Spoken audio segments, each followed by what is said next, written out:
Welcome to this week's vlog post. I just want to apologize for sounding a little bit throaty and possibly looking like I'm death warmed over. I caught a rather terrible flu and now I've been struggling to get it off of my back. I wanted to talk about a bit of advice that's probably very understated. I don't think a lot of people really say it as much, and I think people really need to hear it. And that is the fact that sometimes it's just really necessary to take a step back. To illustrate why this is important, I thought I'd just tell a bit of my story and then explain how stepping back actually helped me a lot, and I hope that you guys find some kind of value in that. As you might know from watching my previous vlog posts, things haven't really been going well for me. It started in 2014 where literally just things started going wrong all the time, and I used to just shake it off and continue because you know what they say, if you work hard everything will come your way. And the fact of the matter is that basically almost 4 years have passed and really not all that much has been going my way, and it came to the point now where this year I just completely lost it. I just got to this point where I couldn't even understand why I was doing things anymore. I was so stressed out about the fact that I wasn't working enough, that I wasn't writing enough, that I wasn't updating my social networks enough, that it literally came to the point where I was so tired that I was wondering, listen, is any of this actually worth it? Is it worth stressing out over if anything that I do is probably actually just not even going to work out anyway? And so I took a step back. I literally came to the point where I just couldn't function anymore, and I decided that anything that I could afford without really feeling that it's touching me, if I could cut back on that, I did. And that included my writing. Part of me is really sad about that because I wanted to release a book by now again, but I couldn't. I couldn't write anymore because I was so stressed up and so emotionally exhausted that the thought of writing almost nauseated me. I decided to just not stress about it, decided not to force myself to write anymore. What I did instead was crocheting and doing needlepoint tapestries. I have this tapestry project that's 250,000 stitches, and I think I might have crossed the 50,000 point, and it's pretty cool. But the whole point of doing those kinds of things is it doesn't take a lot of thought, it's just repetitive motion after repetitive motion after repetitive motion. And what that did was to allow me to actually just feel things and experience them and grieve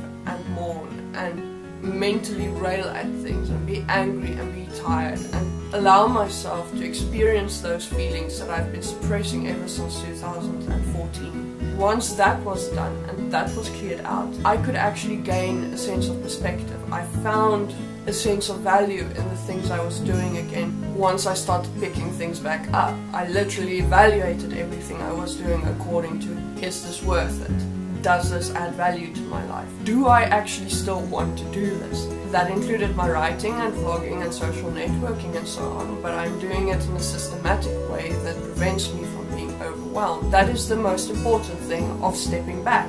When we are writers, writing becomes an extra job, especially if you're published, and when you're marketing your book, that becomes yet another job. And already at the best of times, our lives are so go, go, go the whole time that it becomes so easy to be overwhelmed and so easy to be stressed out by things that really shouldn't be that hard. It shouldn't be such a chore to write. It shouldn't be a chore to do your marketing and interact with your fans. You get to this point with all the stress and all the running around that you lose your perspective on what's important and why something is important to you. And because of that, sometimes the most important thing to do isn't to write and to make that deadline.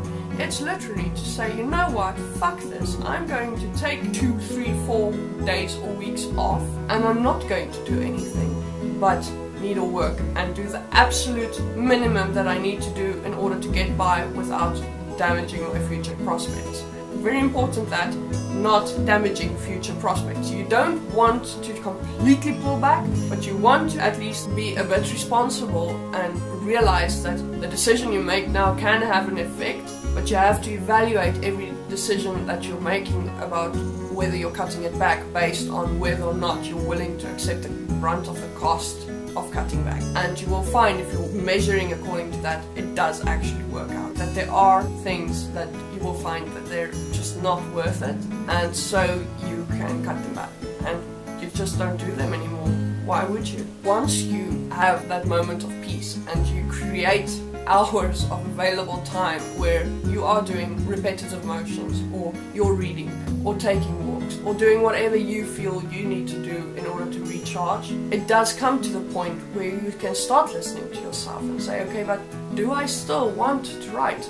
Do I still want to be XYZ? Do I still need to do this? Is there a reason why I'm doing this? Or is it really that I'm busy being a hamster running in a wheel? Once you make that judgment, you can make your decisions about your life and about how you're approaching your writing accordingly. I think in the end that is probably why this idea of stepping back and evaluating can be a real lifesaver for you as a writer. So that's it for me for this week. I want to thank you for watching, and if you are enjoying my channel, please like and subscribe. And in the comments, please tell me what you do to recharge.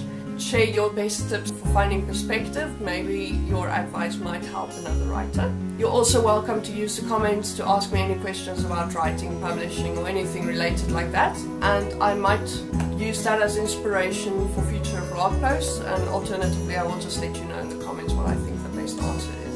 You can find all of my social network links in the description, and if you find value in my videos, please consider supporting me on Patreon. Starting this week, patrons will have early access to all of my vlogs. Speaking of Patreon, I would just like to say a quick shout out to all of my patrons to say thank you for subscribing and also their continued support. These patrons are Bethany Morrison, Janetta Key, Pat Garcia, Lonnie Townsend, and Tyrian Martison. In no particular order, you guys are all amazing and I love you lots too much. Mwah! Next week, I will be talking about writing rules and how writers should be interacting with them. I hope to see you there. Bye bye!